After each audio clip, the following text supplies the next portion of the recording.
What's up, my fellow YouTubers? So I just read this Phantasy Star Online 2 New Genesis. New update is a must for new and returning players. I've had it on again, off again. Love-hate for this game because my very first Phantasy Star Online experience was for the Dreamcast back in, I think, 2000. And I remember I was in my early 20s and I was 22 to be exact, I think. No, wait, I was 24, yeah. Actually in 2000, I was 25, holy shit. Yeah, I'm old. I remember just picking it up and not being in love with it because I didn't really know about it. I just got my Dreamcast, and I remember I was on third shift. I was always exhausted all the time, and I was going through a lot of shit. Like, I was really pissed off at just certain people just being a-holes to me, and so that when I picked up the game, I didn't expect it to be that good. And then I read reviews about smashing boxes and stuff like that. Alright, so I finally start playing it, and I'm like, my first run through on normal wasn't all that special. I beat it on normal, whatever, got stuck a few times, went back, beat it. The graphics were awesome for its time. But I remember first beating it and then coming back to it and seeing, oh wow, then they got very hard, then they got hard, then they got very hard. And then I realized, wow, each time I play it on a different difficulty, they have better and better weapons. And I remember version 1 wasn't half as good as version 2, so version 1 I just kept on getting all these special weapons that were the same shit all the time. And it wasn't until version 2 came out that I was blown away.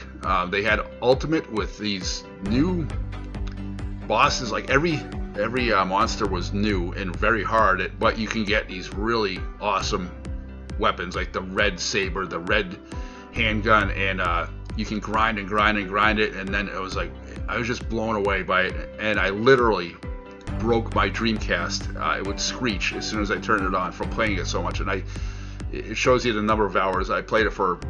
I could be wrong, but I'm guessing around the 3,000 hour mark. And it just got my mind off of shit, and it was just addicting. And even the critics said, wow, this it's so addicting that you just realize that a chunk of your life went away, right? And so after breaking my Dreamcast, I got it for the GameCube version 1 and 2 combined, and then they had another one. It wasn't quite as good. What made the original good, in my opinion, version 2, one of the best, if not the best, that I've played, was the section IDs. And a lot of people are saying, I didn't like the section IDs because now everyone can get anything at any time. And I understand their argument, but what made the section ID so fun was it was replayable. And you might have something in your section ID that somebody else doesn't have, and vice versa. So you need each other. You need to find somebody with a certain section ID to get that special item. And I never played it online, but that was the whole fun of it, was that you needed other people to get certain rare stuff. So when they took that away later on, and I think it was it was the newer one after Blue Burst, but Blue Burst, I think they even did it on Blue Burst, yeah. Blue Burst was the last one that I was really, really, really excited about, that I would wake up and play for hours and stay up till 3 o'clock in the morning when I came home from work and wake up and play it. After that, it was, I can't remember it, but I played that for a while. But back then, even after that, the one after that, that I got for the Xbox, they weren't money hungry at that point either. In other words, everything in the game you could unlock in the game. You know what I mean? You wanted the chainsaw, you could get it. It wasn't until later on when New Genesis came out that they started getting money hungry with microtransactions. Like, in other words, hey, you want 15 extra slots because every time you play a thing, you get over encumbered. Well, pay $15 extra for that one character, which I did. Okay, being a fan, fine. You want to pay monthly for your own room where people can buy stuff from you. It's $15 a month. It's like, for me, that sapped the excitement out of it. And a lot of people were saying something's missing from the series in general. it was because I think A, the microtransactions, and B, they didn't have the section ID where everyone had something rare in that particular section. That's just my opinion. Not that it's not a good game now, but when I saw this, I said, I might try it again.